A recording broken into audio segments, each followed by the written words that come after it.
He's an undrafted free agent out of Illinois State. Best fucking state around, as Connor O'Malley would say. Anyway. You're listening to Let's Talk Fantasy Football, where men of fantasy genius have realized, hey guys, we don't need real football skills to dominate on the fantasy field. Yeah. So slap on your pads and grab your helmet. Shit's about to get real. Welcome back, everybody, to another edition of Let's Talk Fantasy Football. I am your host tonight. My name is Nick Walsh, and I am here with the fearless leader, one of my good friends who is about to go on vacation, in case you were wondering. He's very excited for that, and then has a very hectic next couple of weeks coming up. But my good friend Nick Schreck. Schreck, how are you doing today? I'm great, Walshy, and I want you and the people to know, despite vacation on the mind, I've not checked out. I'm excited to talk about the AFC South, and it's great to be here with you, buddy. Always good to see you smiling. Yeah, definitely. I mean, we got an exciting division. We have the AFC South to talk about. It's an interesting division because I think, unlike a lot of others, we're looking at a situation where there's three teams that you can make, and people are making arguments for this team should win the division. So most divisions, you've got kind of like a clear-cut favorite or maybe one or two teams at the top. The AFC South has a clear-cut favorite to finish in last, and that's about it. So it's going to be a lot of fun. We've got some interesting offseason moves to talk about. But before, and actually I didn't put this in the outline, but since we haven't had a chance to talk about it on the podcast, do you want to cover the Cam signing and the Mahomes contract real quick? Sure. I mean, Cam Newton signs with the New England Patriots, so obviously big implications there for everybody. I know a lot of people thought that's where it was going to end up, but he's now in New England. Big shoes to fill there with Tom Brady going to Tampa Bay, but an obvious win, right, for the Patriots? Yeah, I mean, 100%. I was skeptical at first, and then I watched like some of the footage of them running the option with Jacoby Brissett at quarterback a couple of years ago, and was like, oh baby, like if Cam's healthy and they can do this with Cam, like that's getting me all horned up. And it's not like Cam's ever had good wide receivers, so like Julian Edelman's probably the best guy he's ever played with. So I don't know. It's I started off skeptical, and I'm getting myself gradually more and more excited about it, but we'll see how it goes. The blood flow is it's heading down south, and you guys can't see it, but I'll tell you what, Walsh, I haven't seen a smile that big on Walsh's face in a long time. So yeah, Cam's making me go from 6 to about 7:30 because that's about as much blood flow I get these days. That's an erectile dysfunction joke if you were keeping score at home. He's giving a standing ovation while sitting down, guys. And I could say the same thing for me with Patrick Mahomes signing a monster extension with the Kansas City Chiefs.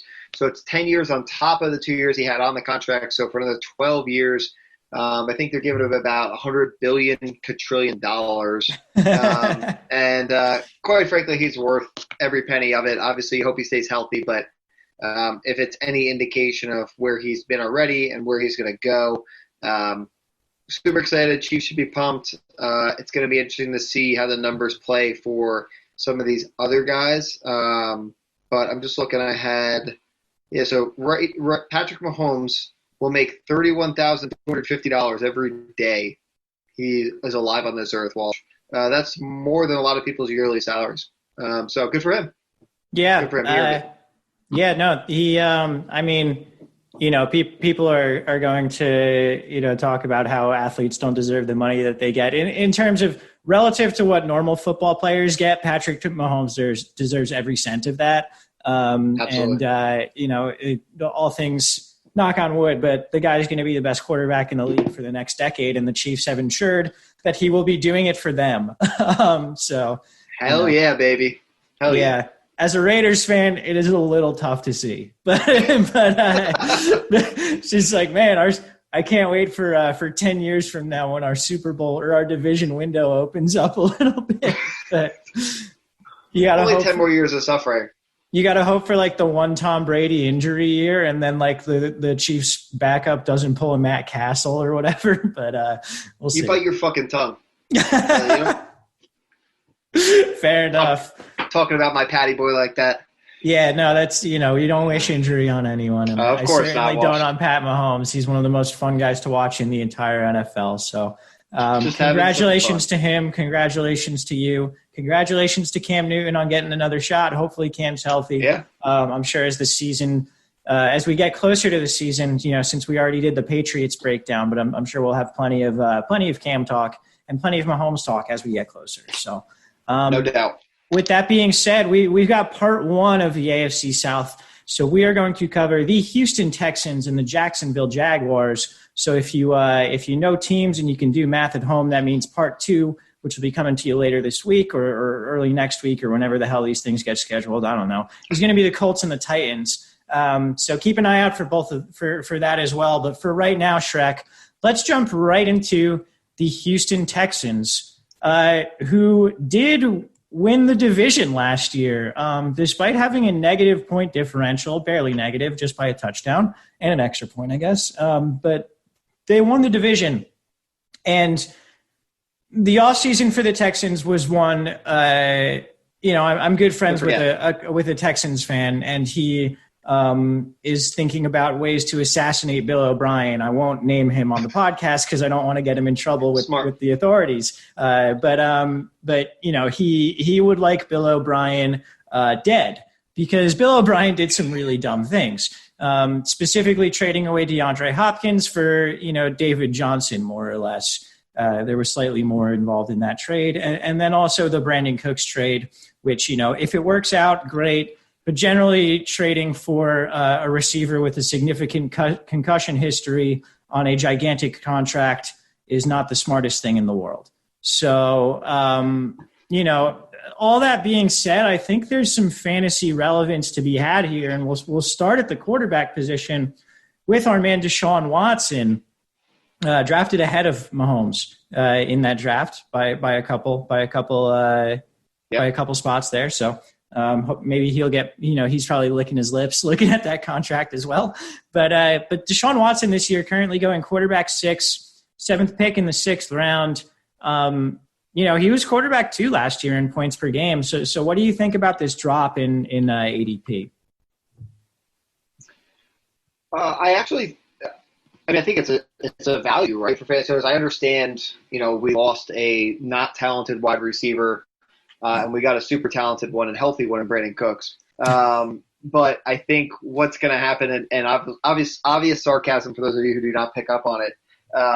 Obviously, a big shift here for the offense, and Walsh hit on it. But typically, negative game scripts seem to work in the fantasy favor of Deshaun Watson. He plays with point scoring urgency when his team's behind. We've seen his career yards per attempt spike when they're trailing, and his yards per carry leap from 4.4 to 6.3. Things I like, because the total projected win total for the Texans right now is 7.5, which I think is generous as shit. So I expect them to be behind. I expect them to have to throw the ball for Deshaun Watson to have to make plays. And for a guy that's now at QB6 and finished QB2, I'm happy with the price, despite what his receiving options look like. Yeah, I mean, if you look at the way that quarterbacks are coming off the board this year, right? So you've got a clear tier 1, which is Lamar Jackson and Pat Mahomes. And you can put that in whatever order that you want to. But I think those guys are clearly the first tier of quarterbacks. And so your next tier, and again, I think you can put these guys in pretty much any order that you want to at this point. But the way that it's currently going on Fantasy Football Calculator is Kyler, Dak, Russell Wilson, and Deshaun Watson. Watson's the last of that tier. Generally, when a guy is going last of a certain tier, he is a value. And like I said, I think those guys are interchangeable. I think you can have Deshaun as high as 3, and I don't think that's wrong. I think you can have him as low as 6, and I don't think that's wrong. But yeah, there's a lot of value there for, the reasons that you stated, as well as just the way that quarterbacks are coming off the board. You alluded to it, but he did lose his number 1 pass catcher, and a guy who's really taking care of, a lot of volume for him over the past couple of years. So now we're looking at a pass catching core and a wide receiver core, I guess, of Brandon Cooks, the aforementioned Brandon Cooks, currently going wide receiver 30, 12th pick in the 6th round. We're looking at Will Fuller, currently going as wide receiver 37, 9th pick in the 8th round. We're looking at Randall Cobb in the slot, newly signed, coming over from Dallas. They paid him a lot of money for a guy who is clearly just a slot receiver and, kind of just an okay one, it seems like, at that. But he's there. Yeah. And then we're looking at Kenny Stills there, who, I don't think we'll see the field much unless one of those other guys gets hurt. A couple of guys behind him, Kiki Cutie, who seems to have fallen out of favor, and then the rookie Isaiah Coulter. But so in terms of those draft positions, do you think either of them are really worth it? And then would you want to be drafting Cobb in any situation? I have zero interest in Cobb, and I'll start there because I think it's the easiest one, right? I think, super low ceiling, super low floor. He has injury history, all that kind of stuff. I have no interest there. I think if I'm interested in anybody, it's Will Fuller, and I actually think he's going later. He would be the guy that I want. I'm totally cool with wide receiver 37, 9th pick in the 8th round. Obviously, you lose DeAndre Hopkins, right? He goes into a contract year, which take what you want from that. Some people believe it, some don't, whatever. It's kind of the opportunity of a lifetime, really. They're trying to replace about 150 targets with Hopkins gone. Fuller, we know, has the injury history, right? So let's acknowledge that. He's missed 22 games in, the 4 NFL seasons. But with DeAndre Hopkins last year, he was 82 for about 1,200 yards and 7 TDs over the last 16 games when Fuller drew more than 2 targets. So we've seen production if he can stay healthy, which is a big if. He's my guy. I'd rather take him than Brandon Cooks. Particularly 2 rounds later. Yeah, I mean, in terms of choosing in a coin flip situation like this, you generally want to choose the cheaper guy, right? Correct. Fuller's going a couple rounds later. Therefore, he's probably the better value when I think the upsides and floors for both guys are just extremely similar. It's interesting too, because they're both deep threats. But they're also both guys who can get it done sort of like in the short game and that sort of thing. I honestly think I'm fine with both of them. There's a large amount of risk involved with both, but we're looking at Cooks at the end of the 6th round. Like if Cooks is in the 7th round and you're talking about a guy who has the potential to be Watson's number 1 pass catcher, maybe eat up like 130 targets or whatever, like, yeah, 100%. And I think same thing with Fuller. I think there's value in both of them. We've seen Watson attack the slot before in some cases, but also like it's really just been when Kiki Cutie had those couple games of like blowing up a couple of years ago. I can't really remember him actively attacking the slot in other situations. So I'm fine with both of them at their prices. I think they're both guys that are good to go after. You just need to know that there is obvious risk involved with both of them. For sure. So it is what it is there. In terms of the tight ends, we've got sort of a cadre of guys, Darren Fells, Jordan Thomas, Jordan Akins, and then Kahale Waring was a 3rd-round pick last year. I doubt he gets on the field at all this year. Fells has been the guy who's kind of done it. Particularly this past year, he had a decent amount of productive years, but he's also an older guy, and that was his only really time being productive. So I don't know. None of these guys are getting drafted. Do you have an opinion on any of them? Nah, spin the wheel. Again, if you had, for whatever reason, had to end up one, it is Darren Fells, but you spin the wheel for other guys. Yeah, it's going to be hard to predict. And maybe that changes. Maybe we get a couple of games into the season and Darren Fells is looking at like 6 targets per game, and in which case you pick him up. It's pretty easy. He hits Walsh's threshold. That's your threshold. Everyone's going to know it by the time the season starts. I mean, and they should have known it already if they were previous listeners. It's 6 targets per game, and you're a fucking starting fantasy tight end. It's real simple math. Anyway. Let's talk about the backfield, the prized possession of the DeAndre Hopkins trade. We've got David Johnson coming over, who has not been good in a couple of years. And by a couple, I mean, what was it, 2016 when he had that 2,000-yard season? Pretty much since then. It feels like forever ago.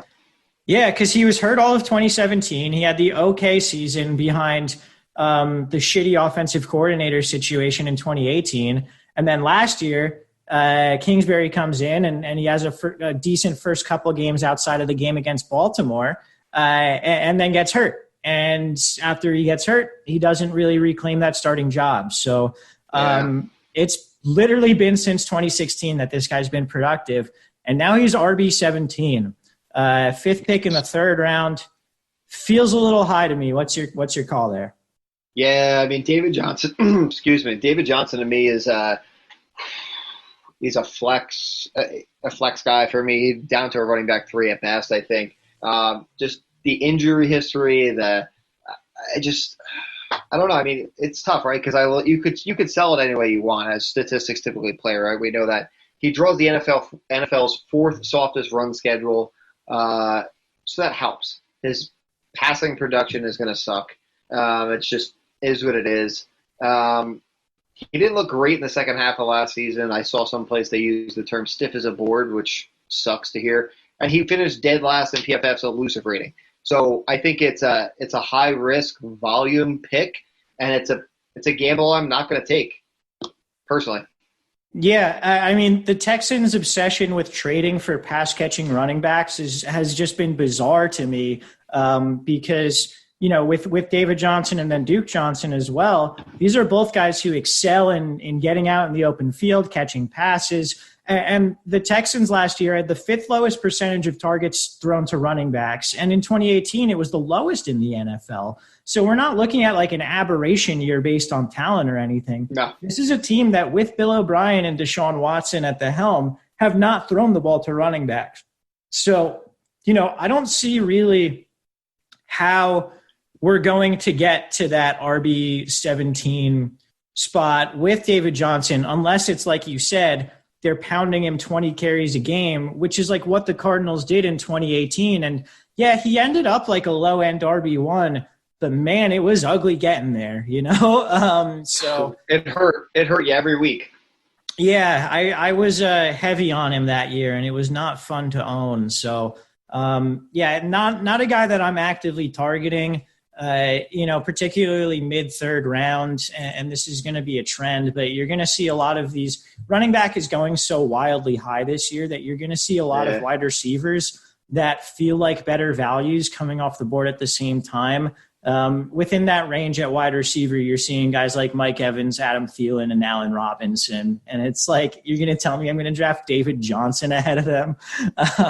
But anyway. Yeah, No, you're right. I don't want to cut you off, but you know, as you're saying, so I'm looking at the rest of the draft board around him, right? I mean, just looking at running backs, you're talking about Clyde Edwards, Todd Gurley, Leonard Fournette, James Conner. We talked about Melvin Gordon. I love Melvin Gordon over David Johnson.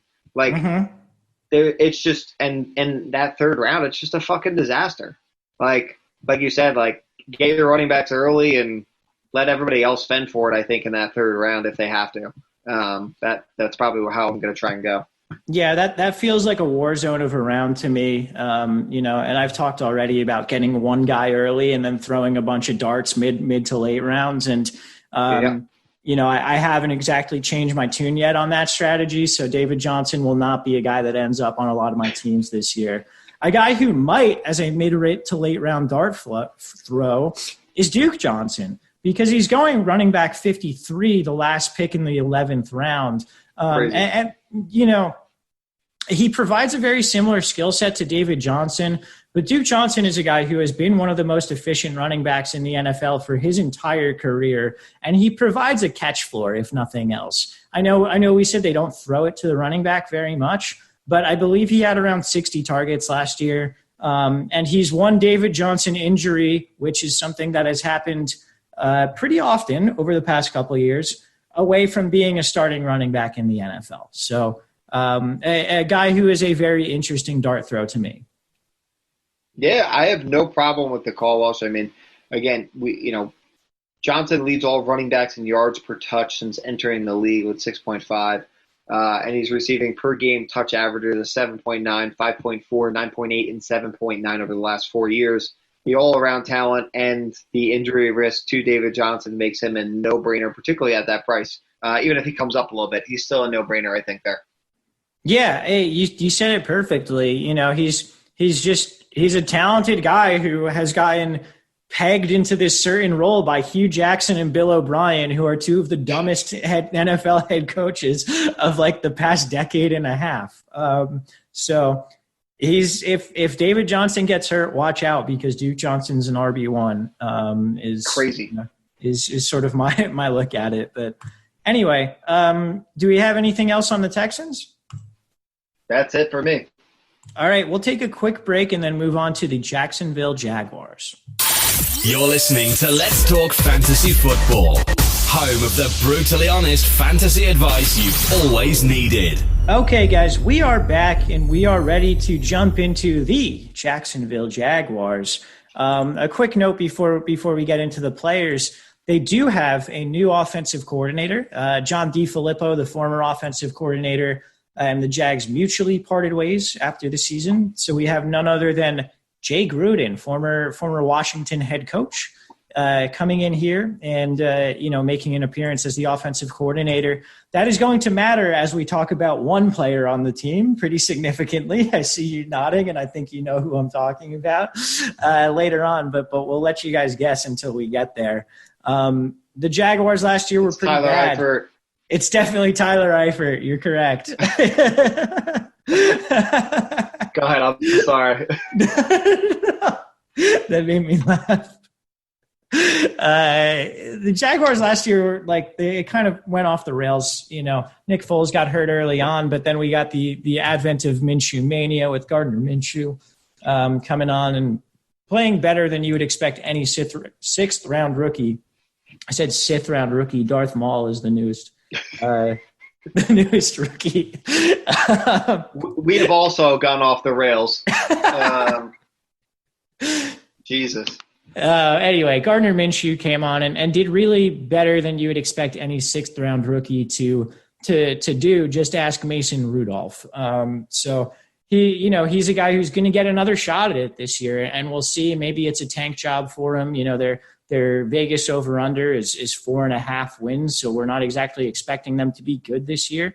But Minshew's got the job, and his backup is Mike Glennon, who is absolutely not going to play. So what do you think about Minshew as a fantasy prospect at his current position of being undrafted? Look, Walsh, anybody undrafted, falls into the quote unquote look at streaming category. And for me, it'll be a matchup play at best, right? After week 3 last season, he only completed more than 60% of his passes in 3 of his next 11 games, fumbled the ball 13 times. He lost it 7 times, which is second among QBs. I like some fantasy opportunity in this offense, but it's not that I expect Gardner Minshew to blow up. I think he'll be serviceable, but fantasy-wise, he can stay on the wire for me. Okay. Yeah, I'm more than willing to stream him. You know, the week 1 matchup against the Colts, I don't think is bad enough to really give you the you need to play him kind of thing. Yep. But will I maybe throw a Minshew DJ Chark stack into a tournament lineup on DraftKings? Yeah, probably. You bet your ass. Yeah. The dude wasn't bad last year. He was 18th in fantasy points per game among quarterbacks that had 8 or more starts. He was 13th in the league in adjusted yards per attempt, 16th in passer rating, 26th in QBR, so not too great in that one. But, none of those stats are perfect. They're all kind of just a ballpark for what we're looking at. And to me, Gardner Minshew was an average quarterback, more or less, last year when he was starting. Another thing that he adds to the mix is that he had 344 rushing yards last year and no rushing touchdowns. With that many rushing yards, you would expect to maybe regress to 2 to 4 touchdowns or something like that this year. So you've got those added bonuses. You can count on about 2 points per game, if not more, in rushing fantasy points. So that can be the difference between a win or a loss. I'm with you. I'm not necessarily going to draft him, but I think he's going to be usable in weeks, basically. So let's talk about his pass catchers, and we'll start with DJ Chark, who I mentioned before. I'm going to take my victory lap because I called him as the guy that you should be drafting in the last round of like every one of your drafts last year. And it turns out he was wide receiver 17. So you got him. If you listen to me, you got him in the last round, and he was wide receiver 17. I obviously owned a ton of DJ Chark last year. It worked out very well, more so early in the season than late in the season. But, guy's a stud. He's currently going off the board wide receiver 21, fourth pick in the fifth round. Do you have any dissent to that? I have no dissent. I actually think if it's possible to say maybe there's some recency bias of him letting people down a little bit down the stretch, where I think he's better than wide receiver. What was it, 21? We just said. Yeah. Wide receiver 20. Was it 21? Yeah, wide receiver 21. Average 8.2 targets per game. He's legit. Team high 118 targets. Him and Minshew clearly have a connection. He's the number one wide receiver in that offense. I actually think there's some bias to keeping his price down a little bit. And I still love DJ Chark. I love to hear it. He's absolutely a guy that I'm going to be targeting again this year. So the rest of the wide receiver core, and we can kind of just all talk about all of them at one time, I think. Sure. Chris Conley, who had some weeks. I played him a little bit more than I should have in daily fantasy, as I tend to do when guys get a lot of deep threats or deep targets, but don't really convert on them. You got D.D. Westbrook, who played in the slot last year. And then I think the interesting one is Laviska Shenault, who's the second-round pick. People have compared him to Cordarrelle Patterson as sort of a guy who you just want the ball in his hands. And he came out of Colorado, go Buffs. But Shenault is interesting because, when you hear the Cordarrelle Patterson comp, that doesn't sound good based on Cordarrelle Patterson's career. No. But I also think that if Cordarrelle Patterson had come into the league in 2020, people would have known what the fuck to do with him. When he came in, it was sort of like a weird thing where not everyone understood the player that he is. The NFL now is much more open to guys who aren't necessarily prototypical wide receivers, prototypical running backs, and making them playmakers in NFL offenses. And I think Chenault's interesting in that way. Now, I think he's more interesting from a real-life perspective than a fantasy perspective in his rookie season. But I think what that does is maybe take Conley and Westbrook's fantasy potential, if there was any, and just lower it a little bit. Yeah, I mean, I have nothing to add there, Walsh. I mean, quite frankly, it's DJ Chark is the only one I have any real fantasy interest in here for 2020. Okay, fair enough. Let's move to the tight end position where they brought in Tyler Eifert. Do you have any interest in the undrafted Tyler Eifert? Just want to say good to see him back. Get a nice little contract, healthy on the football field. But beyond that, no, I have no interest in Tyler Eifert. Okay. He's a guy that I could see maybe like picking up for random weeks during the season. Maybe giving that a shot, but we'll see how it sort of goes. I'm definitely more interested in the running back position in terms of this offense, and we'll talk about. Sorry. Oh, sorry. I think I think my connection's not great. Can you hear me okay? Yeah, you're bouncing in and out on me here. Hold on. I just closed everything and turned my camera off to try and see if it helped. Okay. Yeah, I'm closing out whatever I have up or wrote in. We were cruising, and then you hit Tyler Eifert, and I know I said I'm not interested, and then I lost you at that point. Should we start over from that point? Yeah, I mean, if you want to go back to, I guess, the tight end Tyler Eifert piece, that's fine.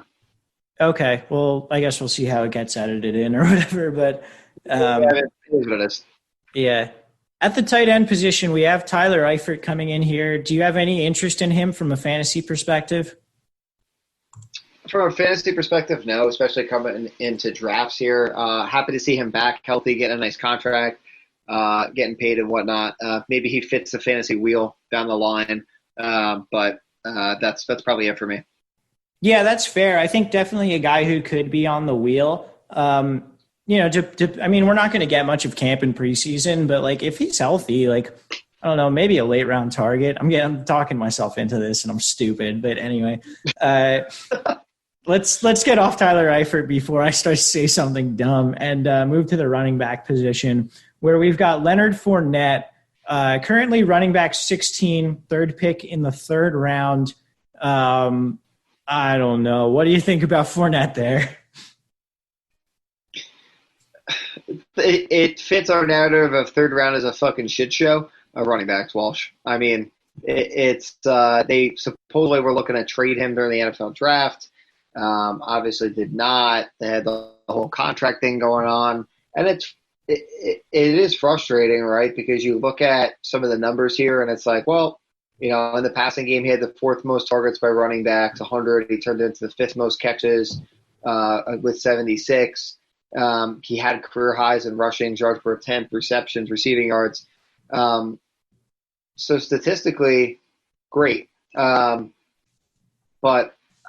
there's just something about Fournette that always gives me pause.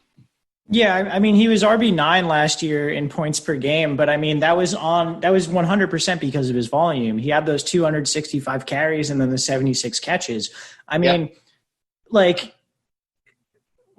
just get into it right now. Chris Thompson is here. Chris Thompson is a guy on the roster, and Jay Gruden is the offensive coordinator. Jay Gruden brought Chris Thompson in to get 80 of those 100 targets that they gave to Leonard Fournette last year. Like that's his sole purpose on this roster. So Fournette was really propped up in PPR, I think, by his 100 targets. I mean, he only got 3 touchdowns on the whole year, which again, you'd expect that to regress in a positive direction. But sure. But the other numbers are going to go the other way. Exactly. The volume is going to go down, particularly the pass catching volume. And when a team tries to trade a guy, like, you know that's the case. Chris Thompson, over the last 3 seasons, he averaged 55 targets a season while only playing in 10 games a season. And now he's reunited with Jay Gruden, who is the guy who he's had the most success with. And, you know, if you remember a couple of years back, Chris Thompson was like an absolute fucking stud. So the fact that he's not getting drafted, and Raquel Armstead, who is behind him on the depth chart, is getting drafted, RB61, is completely insane to me. So yeah, I'm avoiding Fournette, I'm avoiding Raquel Armstead, and I'm drafting Chris Thompson, who's currently going undrafted. Yeah, I mean, the undrafted price is absolutely fucking criminal. I do have here, Walsh, and I missed it before, Fournette with that 76 receptions last year had 22 in 2018. So, like you said, he was obviously 100% propped up by those receptions last year, which Chris Thompson is now here to bring him back down to pretty much fucking zero.